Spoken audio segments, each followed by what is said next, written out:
Buenas noches, sean bienvenidos a este stream de Jueves de Terror, que es especial porque es el segundo stream del mes de octubre. Y como ya lo hemos adelantado desde hace un mes, estaremos presentando una serie de temas especiales para lograr aterrarlos. Este día hablaremos de un tema en especial, que como ya se os ha anticipado es sobre asesinos seriales. Y es que podemos hablar todo lo que queramos sobre monstruos, ya sean vampiros, hombres lobo, espectros o entes, pero la verdadera maldad yace en algo más cercano a nosotros, en la naturaleza humana. Bienvenidos sean pues a este stream del jueves 8 de octubre del 2020, en el que hablaremos sobre los asesinos seriales más famosos de la historia. Bienvenidos, y pues yo, como siempre, les presento al que es mi colocutor en este stream, que cada jueves nos acompaña con su maravillosa voz. Ya hablo nada más y nada menos que el doctor Marcelo Ernesto, o Stanley Flamel, o Stanley Bones, como ustedes lo conocen. Bienvenido, Marcelo, buenas noches. Buenas noches. Buenas noches, Un Marcelo, gusto ¿cómo estar estás? aquí, otra Semana. programación cada semana, claro. Esta vez, estos meses estaremos elevando la intensidad del terror y espero que vean alguna sorpresa para las siguientes transmisiones. Así es. Estamos cerca de ya del 29 de octubre, que será nuestro último stream del mes, de octubre obviamente. Y en ese día, como nos lo ha prometido Leo Trejo durante ya casi un mes también, nos presentará un video inédito y nos contará un par de historias que les dejarán helada la sangre. Mientras tanto, pues vamos a esperar a ver si llega un poco más de gente para comenzar con el tema. Y pues bienvenidos sean a todos, ¿no? Bienvenidos. Bienvenidos.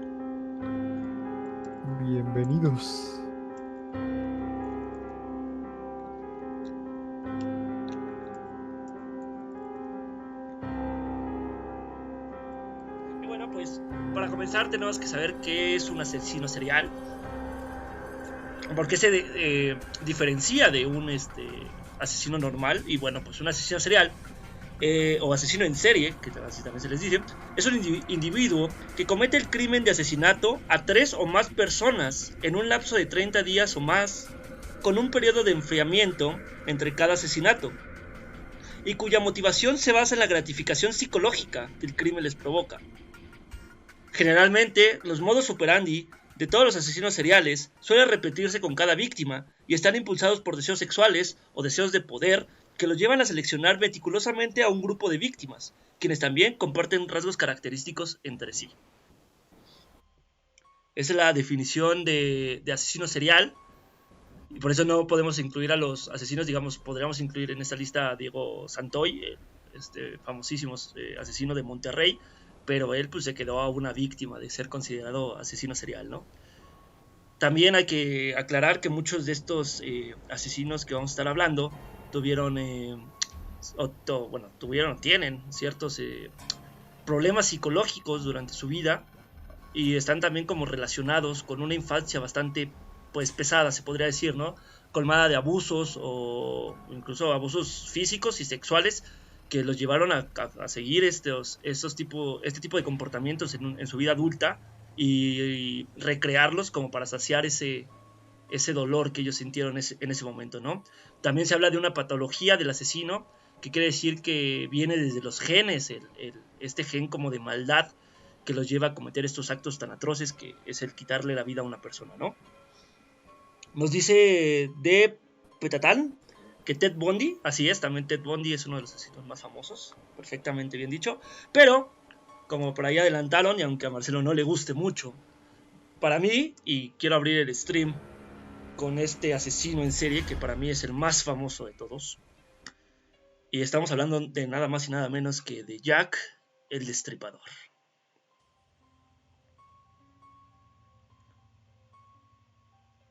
Jack el Destripador, que es el sobrenombre que él mismo se puso, fue un asesino en serie que asesinó entre agosto a diciembre de 1888 en uno de los barrios más pobres de Londres victoriano llamado Whitechapel.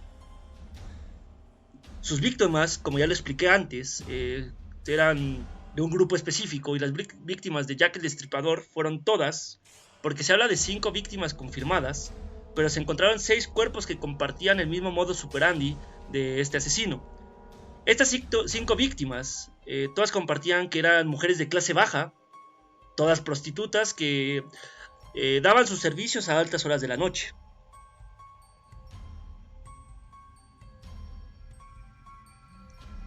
Jack el Destripador se mofaba de todos sus crímenes e inclusive le mandaba cartas a la policía, riéndose y burlándose de ellos, ya que él decía que nunca lo iban a atrapar. El sello característico de Jack en todas sus víctimas era que les cortaba el cuello de izquierda a derecha. Además, como bien dice su mote, sacaba sus órganos, destripándolos y colocándolos sobre sus hombros de las víctimas. Así, una a una fueron las víctimas de Jack el Destripador, hasta llegar a la última. Que el testigo que vio aquel acto tan atroz describió que ese asesinato no había sido causa de un hombre, sino de un demonio, ya que aquella víctima que se postraba sobre su cama había sido seccionada de la nariz, los ojos, las orejas y de los senos. Además del baño de sangre que recubría la cama donde se postraba, los órganos de la mujer estaban colocados alrededor de la misma. El riñón, el hígado y las vísceras estaban colocadas sobre sus pechos. Así, Jack daba finalizada su carrera como asesino serial y desaparecería de la vida pública, o de la vida del asesinato más bien, durante toda su vida. Todos los crímenes de Jack eran escritos en cartas que él mismo mandaba a la policía. De hecho, su carta más famosa fue conocida como Desde el Infierno, en donde Jack, además de burlarse de la policía, mandaba medio riñón de la víctima. Durante mucho tiempo se capturó a mucha gente pensando que eran Jack el Destripador. Sin embargo, nunca se pudo comprobar quién era realmente. Lo único que se sabía de este hombre es que tenía facciones extranjeras. Parecía judío y se vestía demasiado elegante, con un sombrero de copa y una gabardina negra. Esos son los únicos rastros que dejaba Jack. Además, se creía que era un médico, o que por lo menos conocía bien la fisiología de las víctimas, ya que hacía cortes demasiado limpios y precisos, además de saber todas las localizaciones de los órganos de sus víctimas. En 2014, gracias a las pruebas de ADN, se logró, ¿cómo se dice? ¿Cuál es la palabra? Se logró rastrear a una persona de origen polaco, pero se determinó que no era suficiente prueba para imputarle todos los asesinatos que había cometido Jack el Destripador. Hasta el día de hoy, no se sabe quién es realmente el asesino detrás de Jack, y por lo que se sabe, nunca se sabrá quién es el hombre que llevó a cabo aquellos crímenes tan atroces.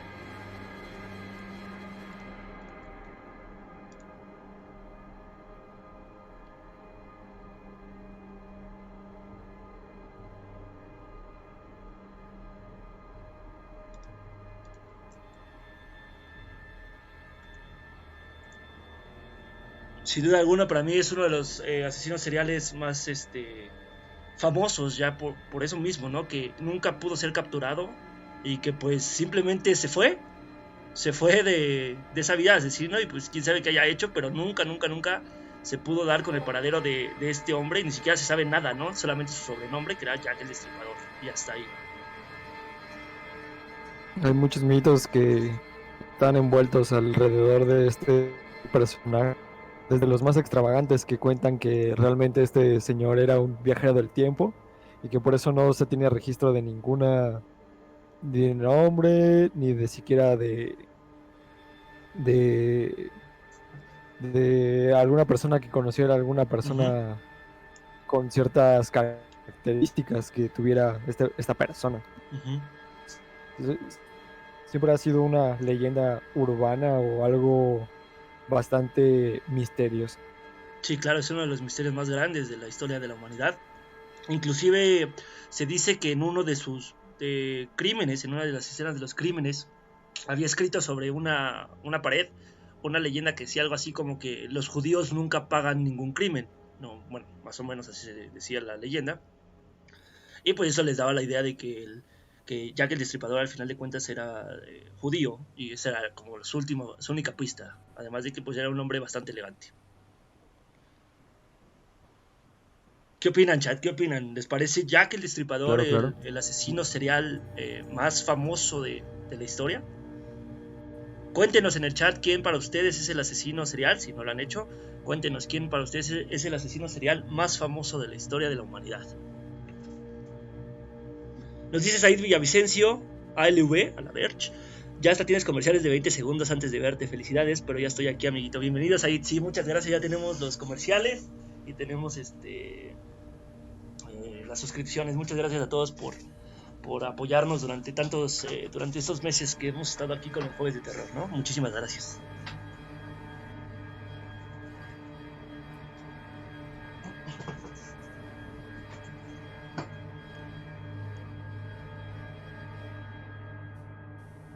Igual, hablando de misterios sin resolver o casos sin resolver relacionados a asesinos, hay uno bastante más actual que hasta el día de hoy no se ha resuelto el caso. Se tiene unas imágenes muy vagas de lo que del personaje, pero no se tiene con exactitud quién es, ni por qué, ni bueno, ni bastantes, quedan bastantes incógnitas. A lo que me refiero es al asesino del Zodiaco, un personaje o un asesino que ha tenido bastante reconocimiento, tanto que hay una película sobre él, ya que es un asesino que tiene un modus operandi bastante diferente al de los demás. ¿Y a qué me refiero con modus operandi? Un modus operandi es el comportamiento o actitud que tiene un asesino Ujú, que lo lleva a actuar a, a lo largo del tiempo, en un periodo de tiempo, ujú, eh, teniendo en cuenta a su víctima.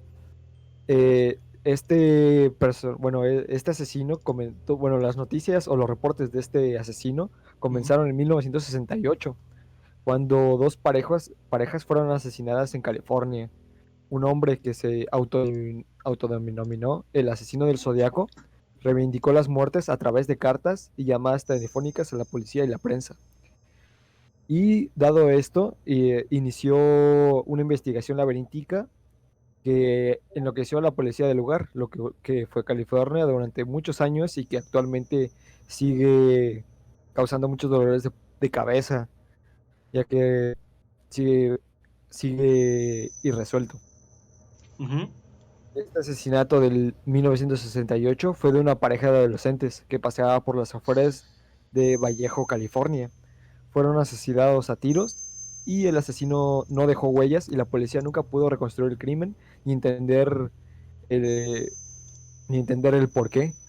En julio de 1969, Darlene y Mike habían aparcado el coche en la misma zona. Se le acercó un hombre que los deslumbró y le varias veces.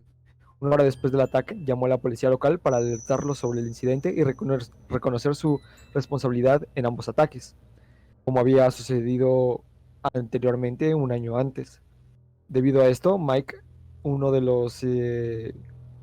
las personas que le fue disparado, sobrevivió. Pese a la llamada y el retrato hecho por esta persona, el sobreviviente Mike, no se pudo dar indicios ujú. del verdadero rostro del asesino.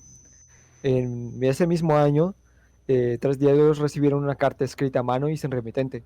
En ella, un hombre confesaba ser responsable de la muerte del adolescente y exigía que su carta apareciera impresa en la primera plana, de lo contrario, amenazaba a cometer más asesinatos. Estaba firmada por el, estaba firmada por el asesino del Zodíaco y yo había trazado un círculo atravesado por una cruz. Además, cada sobre contenía la tercera parte de un código que presuntamente revelaba su identidad.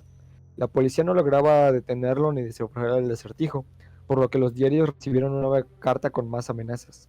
Días más tarde, dos profesores consiguieron completar el código. No era más que el comienzo de un texto en el que el asesino se jactaba de la diversión que obtenía matando. Ujú. El Zodíaco ataca de nuevo. Tal como lo prometió, el Zodíaco volvió a asesinar en septiembre, ya que había apuñalado a una pareja que descansaba en las costas de Napa. Antes de huir, escribió un mensaje en la puerta del coche y cuando estuvo a salvo, llamó a la policía para reivindicar su responsabilidad. Sus víctimas fueron encontradas con vida, aunque la chica falleció en el hospital 2 semanas más tarde. Un taxista fue asesinado a tiros en San Francisco. Esta vez el Zodiaco no dejó rastros en la escena, pero escribió una nueva carta a la prensa para adjudicarse el crimen. Como prueba, incluía un pedazo de la camiseta ensangrentada del taxista. En ella amenazaba con caer un autobús escolar. La policía, teniendo un retrato hablado del homicida, sus huellas digitales y un sinfín de pistas desprendidas de sus cartas, pese a todo no conseguía rastrearlo. El Zodiaco continuó reivindicando asesinatos y burlándose de los policías durante años. En 1974 se detuvo súbitamente y antes de desaparecer se había adjudicado un total de 37 muertes, aunque solo 5 fueron confirmadas. La policía californiana y los medios de comunicación han recopilado pistas y especulado con la identidad del asesino por décadas. Se han elaborado 3 teorías sobre su identidad. Durante la investigación, la hermana de una de las víctimas declaró que un hombre llamado Lawrence Kane Kay había estado molestando a su hermana días antes del homicidio. Kane fue el sospechoso más parecido al retrato hablado. Otros afirman que fue Robert Graysmith, cartonista en el diario que mayor comunicación tuvo con el Zodiaco. Aseguró que es Arthur eh, Leigh Allen, un criminal detenido en 1974 por abuso infantil. Según sus investigaciones, Allen se refería a sí mismo como Zodiaco y había aparecido en casa cubierto de sangre el día del tercer asesinato. En 2014, Garth L. Stewart publicó un libro en el que esperaba que su padre, Earl Van Best, era el asesino. Como pruebas demostró su parecido con los retratos hablados y algunas coincidencias en los códigos de las cartas. Pese a su fortaleza, ninguna de las teorías ha sido comprobada, por lo que hasta hoy nadie ha sido castigado por aquellas muertes, perdón. Esto es debido a que las huellas dactilares, incluso la caligrafía de cada carta va variando Ujú. de carta en carta. Muchas investigaciones que se hicieron a través de métodos como muestras de ADN muestran diferentes personas que han escrito las cartas, entonces Sí. no se tiene con exactitud la, el mismo, la identidad de este asesino, si es uno, son varios, incluso las mismas cartas no se ha descifrado totalmente los acertijos que el mismo asesino pone, debido a que este, este código este código es Ujú. bastante complicado y muchas personas han intentado descifrar todos sus secretos, pero muy pocas personas lo logran. Esto es una peculiaridad de este asesino, al igual que su modus operandi. Como podrán ver, en todas las asesinatos fueron parejas, fueron, bueno, tenían un automóvil y básicamente después de hacer el asesinato, él fue el que reportaba el asesinato, dado a entender que era una persona bastante ególatra y que requería la atención para que se hiciera famoso o que se hiciera notar su superioridad a través de su superioridad en comparación con la policía. Ujú.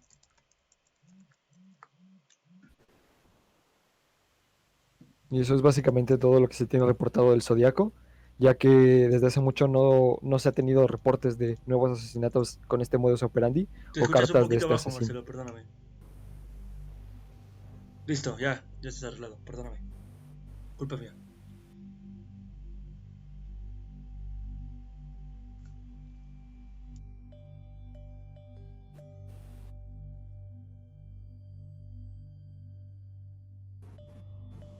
Pero ya acabé, guacho.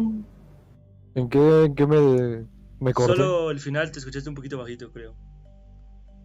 Ah, ok. Ujú. Pero sí, como bien lo dices, nunca se supo a ciencia cierta si el asesino del Zodíaco era solamente una persona o era un grupo de individuos que copiaron al asesino del Zodíaco original, ¿no?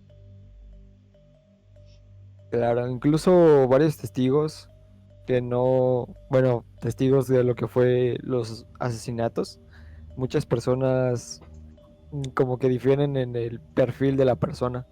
Incluso tiene, se ha, rap- bueno, se tiene reporte de que un posible sospechoso apareció en un programa de televisión, ya que una persona, mm, una persona del show había hecho un comentario sobre que tenía dolores de cabeza después de que mató a un niño.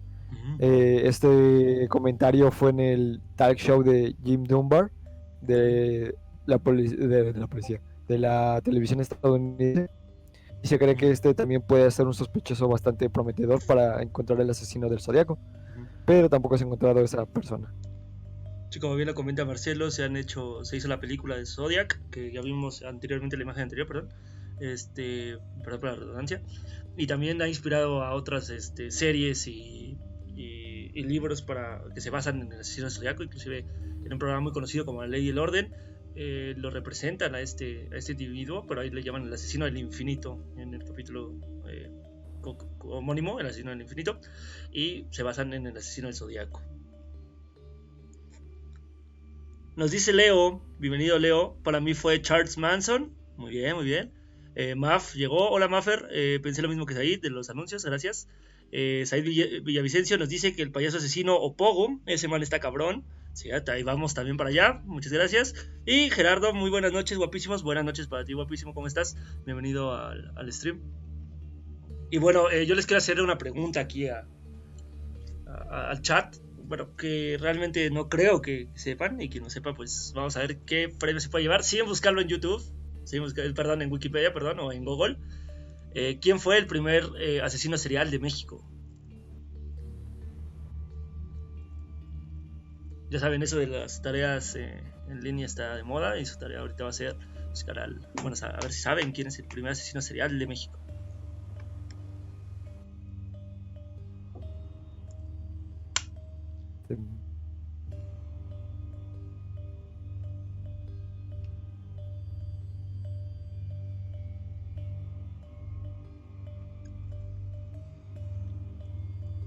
Bueno, para proseguir con esto de los asesinos seriales mexicanos, pues vamos a hablar de uno que fue, eh, no el primero, pero para mi raciocinio sí lo es, porque el que se considera como el primer asesino serial, la Matea Abejita nos dice Mafer, bueno, ese broma, jaja, y Leo nos dice que chupacabras, bueno, podría ser, pero de animales yo creo, ¿no, Leo?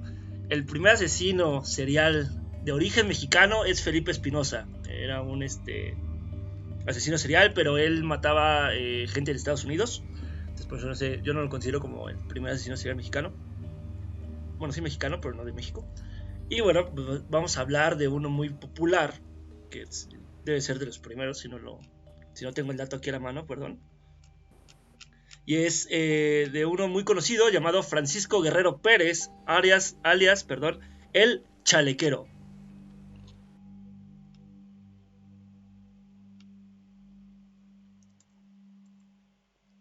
Y bueno, el Chalequero fue un asesino en serie que mató en la Ciudad de México alrededor, no se sabe bien el número de asesinatos que tuvo confirmados, pero se dice que fue alrededor de 20 mujeres dedicadas a la prostitución entre los años de 1880 y 1888.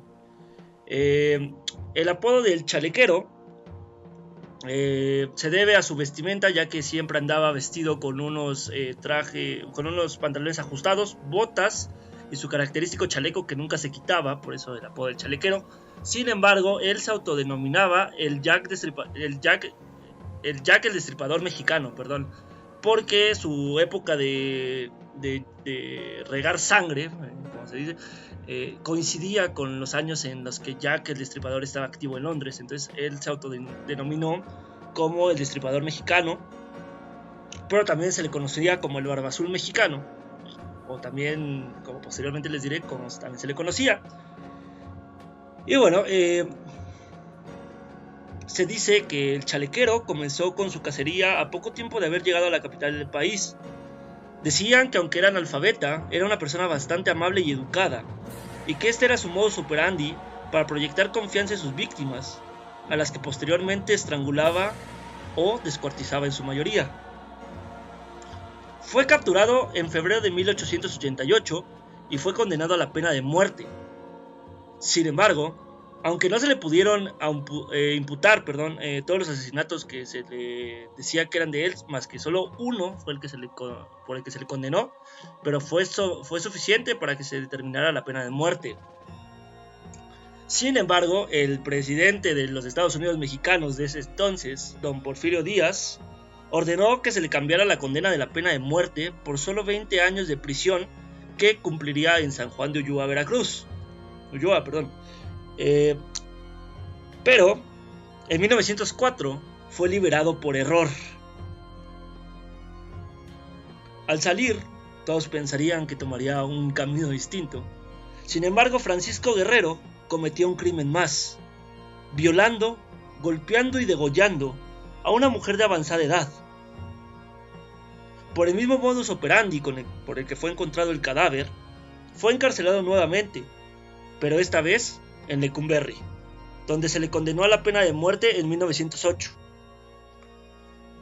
Este asesino serial también fue conocido como el como el degollador del Río Consulado, ya que ahí encontraron a su última víctima.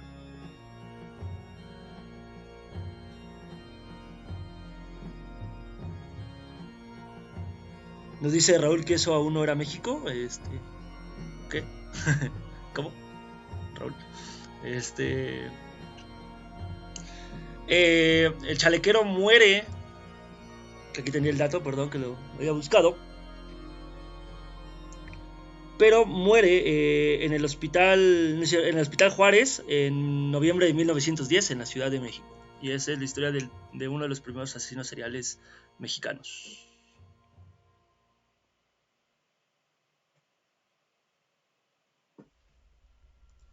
Cuéntenos, chat, ¿alguno sabía de este hombre llamado Francisco Guerrero Pérez el Chalequero?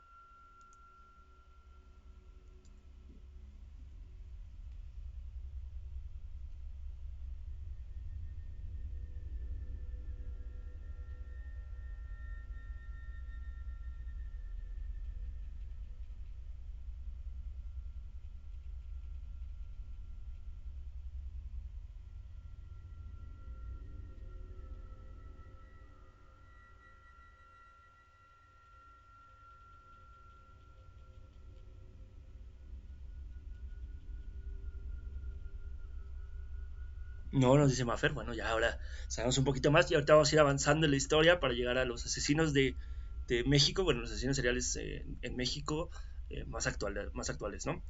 Pero prosigamos con las historias y hablemos de uno de los asesinos seriales. Ahora sí, yo creo que para mí en mi ranking de asesinos seriales, que aunque suene raro, está aquí y ya nos lo decía Leo, ya nos lo adelantaba Leo, es el personaje que hablaremos a continuación, que yo creo que todos lo conocen por el reflector mediático que tuvo, ya sea durante su reinado de terror, entre comillas, a sus últimos días. Siempre fue una figura bastante excéntrica, bastante pues rara, ¿no? Por así decirlo, bastante, si me permite la palabra, escalofriante. Y estamos hablando de nada más y nada menos que de Charles Manson, que yo creo que todos se ubican, y si no aquí les ponemos una foto, cuidado, se pueden espantar.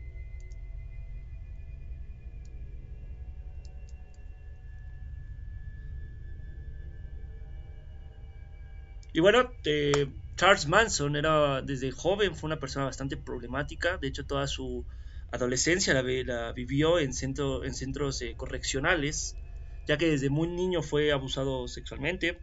Y desde ahí empezó con crímenes pues de bajo perfil, como son robos, hasta que lo encerraron.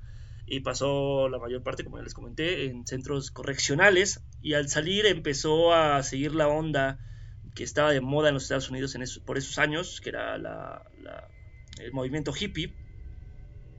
Y bueno, pues Manson, y como en esos tiempos pues las personas eran muy excéntricas y muy liberales, de amor y paz, pues Manson sintió que encajaba en esa época, ¿no? Entonces poco a poco se empezó a hacer de seguidores que decían que Charles Manson, aparte de ser una persona muy inteligente, era una persona capaz de persuadir a cualquier persona, perdón la redundancia, a cualquier persona con sus palabras, ya que él tenía como ese talento de identificar qué era lo que le hacía falta al individuo para sentirse cómodo, ¿no? Para sentirse acogido o completo. Y esto fue lo que lo llevó a formar un grupo de seguidores que a la larga fue conocida como la familia Manson. No sé si alguno en el chat que haya oído de este grupo, que realmente fue el perpetuador de todos los crímenes de Charles Manson, porque él era como el autor intelectual de todos los crímenes, pero su familia o su secta, como se le conocía, era la encargada de hacer el trabajo sucio. Bueno, Charles Manson toma una idea hace un plan, o toma vamos a llamarle así, una barbarie, que él denominó Helter Skelter, nombre que toma de la canción de los Beatles, que tiene el mismo nombre, Helter Skelter, y se convirtió en uno de los crímenes más sonados y atroces de la historia de los Estados Unidos, ya que Manson malinterpretó mal el significado de la canción y creyó que una guerra racial entre negros y blancos estallaría pronto en los Estados Unidos. Así, el 9 de agosto de 1969, mandó a su grupo de seguidores, aquí tengo mal el dato me parece, a invadir la casa de Terry Melcher, que era un productor que ya lo había rechazado en ocasiones anteriores, ya que Charles Manson quería ser músico, pero pues no se le daba por su récord criminal. Y bueno, van a esta casa donde se encontraba haciendo una reunión un grupo de personas, y fue aquí donde se desató el infierno, ya que la familia primero cortó las líneas telefónicas esa misma noche y se adentró en el lugar, torturando, apuñalando y disparando a todos los que se encontraban dentro del lugar. Se dice inclusive que algunos de los miembros de esa casa fueron colgados, los cadáveres fueron colgados para hacer más llamativa la matanza. El asesinato más mediático fue el de la actriz Sharon Tate, novia en ese entonces del productor Roman Polanski, quien se encontraba embarazada de 8 meses a pocas semanas de dar a luz. Sharon tenía 26 años cuando la mataron. Posteriormente, Charles Manson fue capturado y encarcelado, y se le imputaron además de estos cargos criminales, ya que toda su secta, o bueno, más bien unos cuantos individuos de su secta, testificaron en contra de Charles, diciendo que él era el que les había ordenado esa matanza, además de otros asesinatos que posteriormente se le imputaron también a Charles Manson.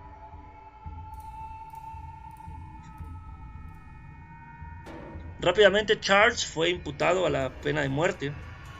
Sin embargo, su condena fue permutada por cadena perpetua.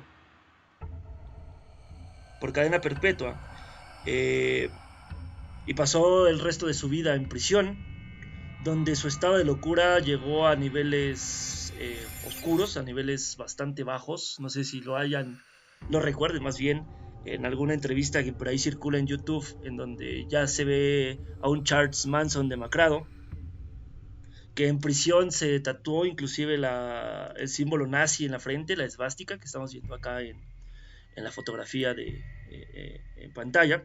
Y como nos dice Leo, kill your idols, así es. Inclusive en el muro de la casa de la matanza, pintaron con sangre el título de la canción de los Beatles, ¿no? Helter Skelter.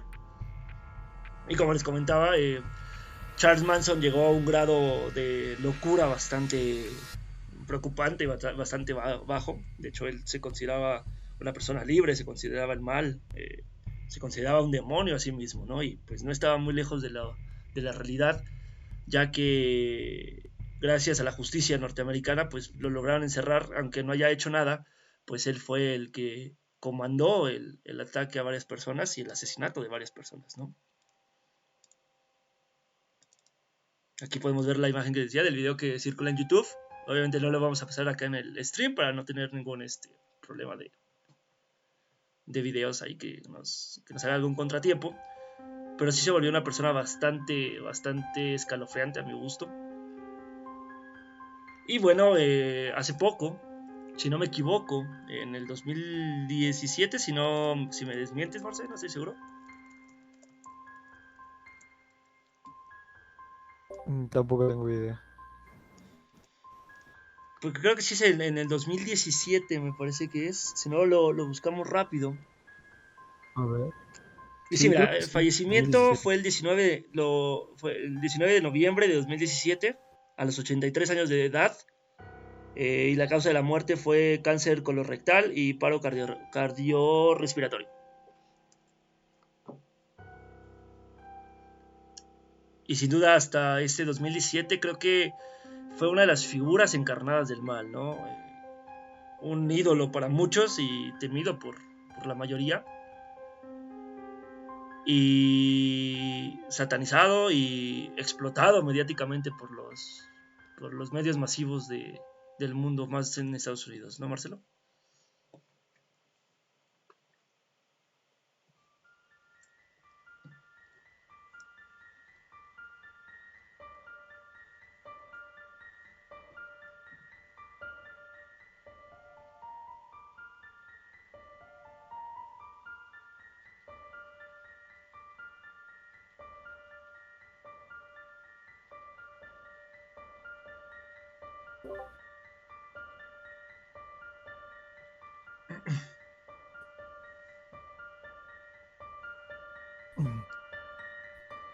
Igual.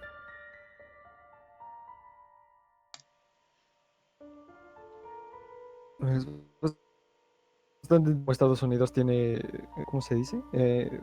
Bastante población de asesinos seriales. Igual hay una investigación en la que dicen que la mayoría de los asesinos seriales provienen de una sola localidad. Creo que es una parte de la región norte de Uh-huh. una ¿cómo se llama? ¿Cómo se llama esa región del norte de Estados Unidos? La Alaska.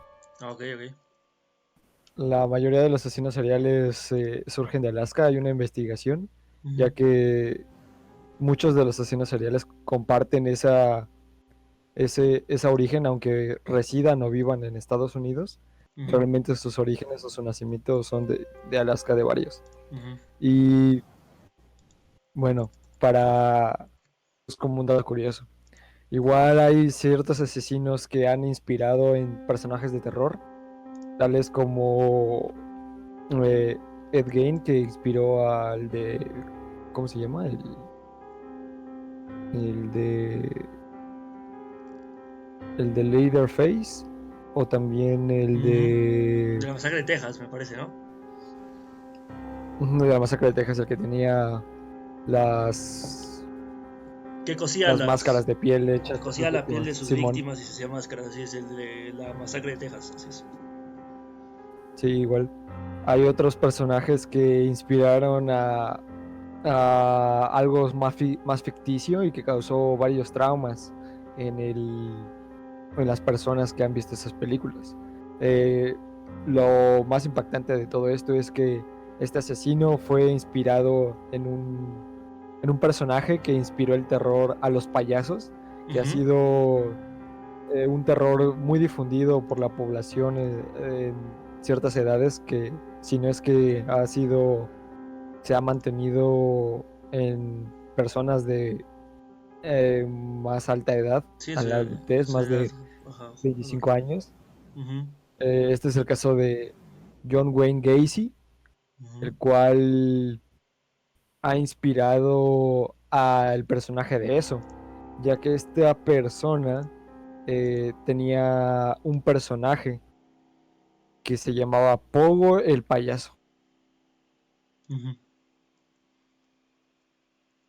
Este personaje, John Wayne Gacy, era un estadounidense. Eh, se disfrazaba los fines de semana para llegar festividad o alegría a los niños y uno que otro adulto. Esto lo hacía en eventos de beneficencia o en fiestas a lo que lo invitaban porque era considerado un respetable miembro de la comunidad. Eh, todo esto ocurrió al final de los 70, a los años 70 en Chicago, pero nadie realmente sospechaba de esta persona, ya que tenía esa apariencia de una persona respetable. Tras toda esa alegría, tras esas pinturas de payaso Ujú. y toda esa coartada que él manejaba, no se habían pensado que él realmente fuera un asesino serial y de los peores del siglo XX. Eh, este, Esta persona dejó un historial de 33 asesinatos de personas jóvenes, en las cuales incluían menores de edad, eh, ya que tenía un modus operandi de hacerlas. Era una persona bastante sádico, ya que eh, le gustaba estrangular a sus víctimas, no importara si fuera eh, un niño, una niña, un adolescente. Siempre las estrangulaba y si tenía la oportunidad, las violaba y torturaba. Incluso no simplemente se quedaba ahí, no era un acto rápido en el cual se llevaba, bueno, relativamente rápido de unas horas, de unos días, sino que incluso llegaba a tardar meses en los cuales tenía a sus víctimas en el sótano de su casa. Este es el caso de John Wayne Gacy, perdón, eh, que por las mañanas y tardes trabajaba arduamente en una empresa de construcción y los fines de semana, como ya mencioné, se disfrazaba de payaso. Todo esto comenzó en 1979 y ya había asesinado a más de 33 personas. Los cuerpos de sus víctimas siempre se hallaban enterrados en el jardín. Bueno, fueron encontrados en el jardín y en el sótano de su casa, el cual siempre tenía, lo cual era bastante extraño porque tenía cal y ciertas frutas o de olor como limones dentro de su jardín desparramado. Todo esto para cubrir el olor a putrefacción de los cuerpos que estaban ahí enterrados. Eh, Todo esto, una vez que fuera descubierto sus crímenes, él mismo se declaró inocente, ya que él aprovechó la coartada de que tenía problemas mentales y todo esto fue en el Tribunal de Chicago el 13 de marzo de 1980, pero realmente no funcionó su coartada y eh, fue condenado a tener 21 cadenas perpetuas y 12 penas de muerte. Esta persona fue ejecutada con una inyección letal en mayo de 1994, tras pasar muchos años recluido en una prisión de Estados Unidos. Ujú. Y realmente también se tiene el testimonio de sus últimas palabras, que muchos medios de la época aseguran que fue: matarme no hará regresar a ninguna de las víctimas. El Ujú. Estado me está asesinando. Bésenme el trasero. Nunca sabrán dónde están los otros.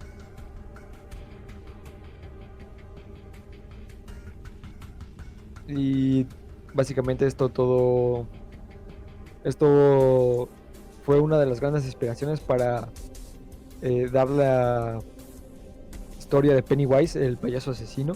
Así es. Y como ya mencionaste, muchas de estas personas están trastornadas de la infancia y esta persona no fue la excepción, ya que John fue víctima del maltrato de su padre. Él siempre lo llamaba marica, afeminado, y también sufría de abuso físico, incluso de su esposa, y también tenía dos hermanas que también le practicaban bullying con él.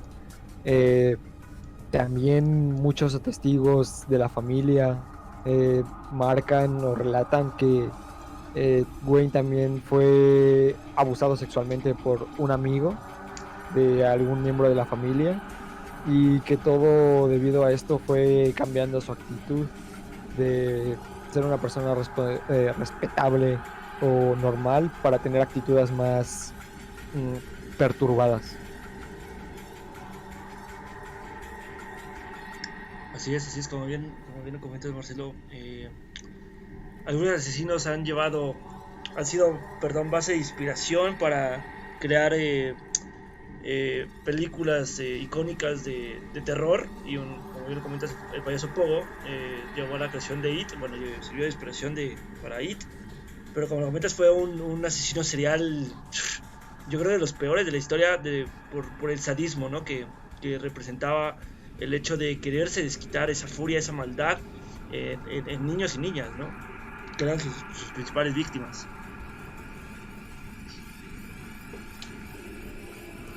Nos pregunta Leo, ¿hablarás de Mike Myers escuchando ese tono de tu stream? Bueno, es que el problema de Mike Myers, perdón, de Michael Myers, es que es un personaje de ficción. Entonces, como tal, pues sí es un asesino serial, claramente, pero no es real. Entonces, por esa razón, no lo incluimos en este stream. Así como también incluimos a Hannibal Lecter, que también pues, es un asesino serial, pero son parte de la ficción, entonces por eso no los estamos incluyendo, pero sí los incluiremos en un futuro stream cuando hablemos de las películas bueno, el terror en las artes, ¿no? En particular en las películas icónicas de terror, y ahí hablaremos obviamente de Halloween y de su protagonista, que es Michael Myers, ¿no?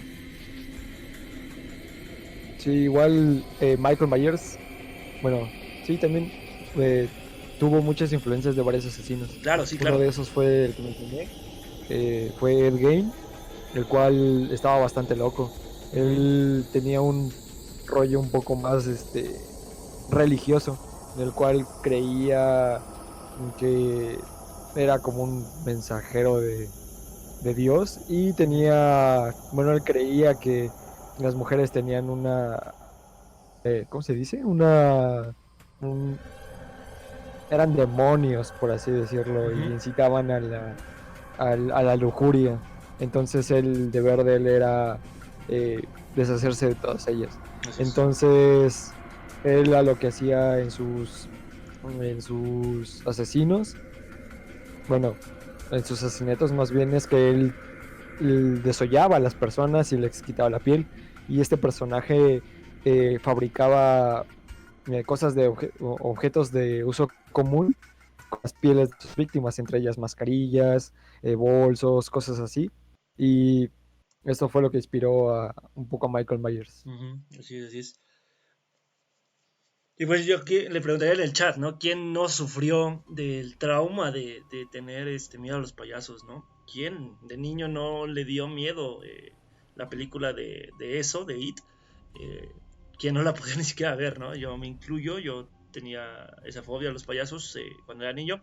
Y conozco a muchos amigos que ahorita que son ya personas de 26, 24 años, 25, 24 años, aún tienen ese pavor total a la figura de un payaso, ¿no? Y pues como no, con una historia como la de Pogo, pues, ¿quién no le daría miedo a los payasos? Y al final volvemos a lo que decíamos al principio del stream, ¿no, Marcelo? Al final la maldad pura está en la humanidad, ¿no? Bueno, en la naturaleza de la humanidad. Nunca sabemos quién es el, Claro, el, el hay muchas verdadero. cosas Ujú.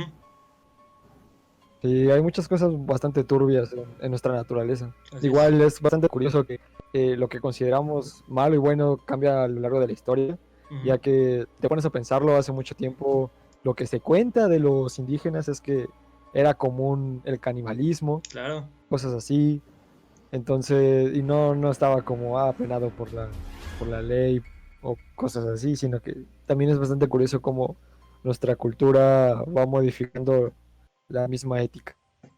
Así es. Y ahorita que entraste con el caso de Pogo, el payaso, Me gustaría comentarles al stream el siguiente asesino serial, que para mí deja de ser humano, ¿saben? Deja de tener esa forma humana, porque realmente ya no sabes cómo describir a este tipo de personas que hacen estos actos tan atroces, que se convierten a sí mismos en bestias, ¿no? Aunque tengan la figura humana, tengan rasgos humanos, por dentro tienen la maldad en toda la extensión de la palabra, ¿no? Es de quien les voy a hablar ahorita, es de Andrei Chikatilo. Andrei Romanovich Chikatilo, conocido como el carnicero de Rostov o el destripador rojo, o también el destripador de Rostov, fue un asesino serial que cuando fue capturado en abril de 1992 confesó un total de 56 asesinatos. Todos ellos niños y niñas, que secuestraba, violaba, torturaba y después asesinaba por placer meramente sexual. Chikatilo duró casi 15 años perpetrando sus homicidios. Era un enfermo sexual que cuando empezó a asesinar le gustaba practicar la masturbación de una forma salvaje, le gustaba lacerarse por el grado de intensidad con lo que lo hacía, y fue lo que lo llevó a buscar expandir sus horizontes. De hecho, se decía que era un esposo fiel, que era, bueno, fiel en la palabra de que era un esposo correcto ante los ojos de las demás personas. Era, como se le dice aquí en los Méxicos, era un mandilón de primera, se hacía todo lo que su esposa se decía, pero se decía que este monstruo gozaba por secuestrar a niños y a niñas, que convencía y se los llevaba a lugares recónditos en donde los perpetraba. Este monstruo, además de todo lo que ya dije, gozaba de la necrofilia y adoraba bañarse con la sangre de sus víctimas. Su sello característico era mutilarle los ojos, sacarle los ojos del cráneo de sus víctimas y mutilarlos. Era el símbolo del carnicero de Rostov. Se decía que cuando violaba a los niños o a las niñas, Andrei llegaba a un grado de excitación que le provocaba un orgasmo prematuro, lo que hacía que se enfureciera y en esta cólera moliera a golpes a los niños.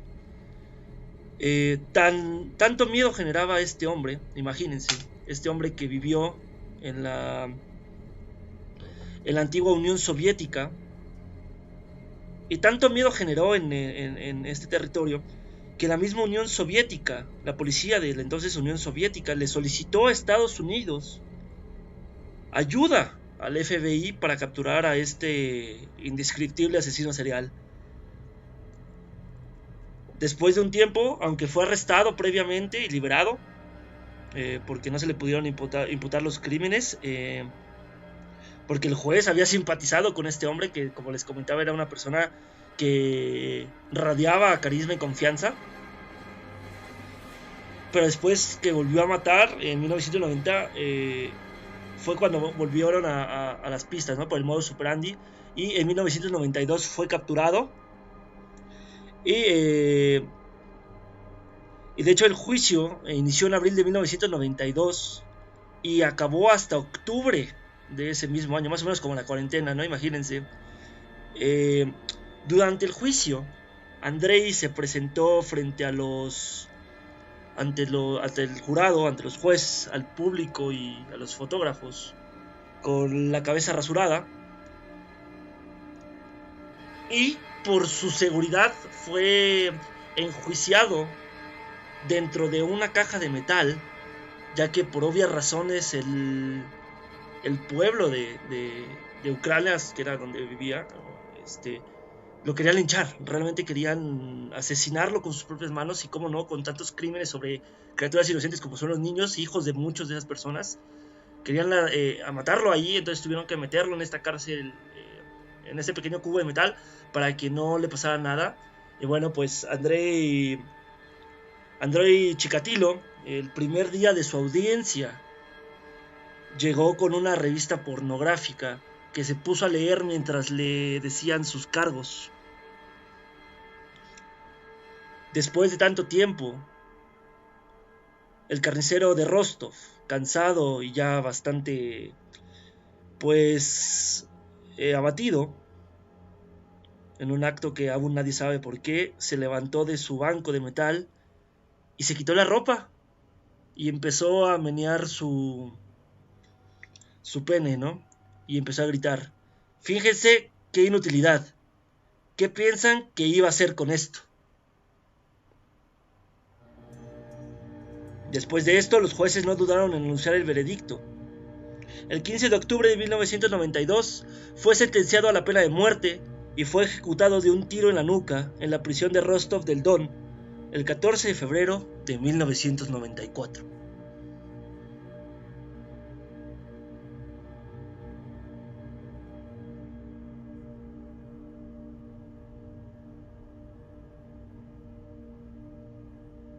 Un verdadero demonio encarnado en el cuerpo de una persona, ¿no? Nos pregunta Dani Bernot: ¿saben qué asesino serial es el que más víctimas tiene? Sí, y déjame te lo comento ahorita antes de que... Bueno, si Marcelo quieres agregar algo, antes de contarle a Dani el resultado. También hay otro, bueno, eh, hablando de asesinos famosos, Bueno, hay espera, uno espera, Marce. bastante... Espera, Ah, antes de sí, que cierto. cambiemos de tema, déjale contesto a Dani para que le diga bien quién es, ¿no? Ah, sí. El asesino serial con más muertes, no confirmadas, pero sí que se aproxima a ese número, es Pedro Alonso López, que curiosamente nació un 8 de octubre de 1948, que fue el jueves, ya por suerte hoy es 9 de octubre. Eh, pero Pedro Alonso López era un asesino serial colombiano, conocido como el monstruo de los Andes, y se estima que este asesino serial asesinó a más de 300 personas, entre ellas mujeres y niños, aunque se dice también que sus principales objetivos, bajo las palabras de este mismo hombre, eh, sus víctimas predilectas eran las niñas de Ecuador, ya que eran más fáciles de engañar. Él mismo cuando estuvo confesando, él dijo que había matado alrededor de 100 personas de 100 niños en Colombia, 110 si no me equivoco en Perú y otras 100 en Ecuador. Él así lo había dicho.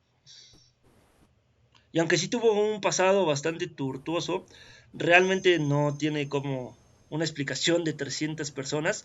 Y aunque el número no es confirmado del todo, porque no hay forma de confirmarlo, se dice que sí se le imputó el número, ya que con sus testimonios se llegó a encontrar un número bastante elevado de cadáveres justo donde él los había enterrado. Entonces por esto se dice que Pedro Alonso López es el asesino serial con más víctimas conocido. Lamentablemente, el 17 de junio de 1998, el monstruo de los Andes escapó y hasta el día de hoy no se conoce su paradero. Así que es muy posible que ese 300 ahorita, si no es que por ahí murió y no lo quisieron dar a la luz, posiblemente ese número ya esté más actualizado, ¿no?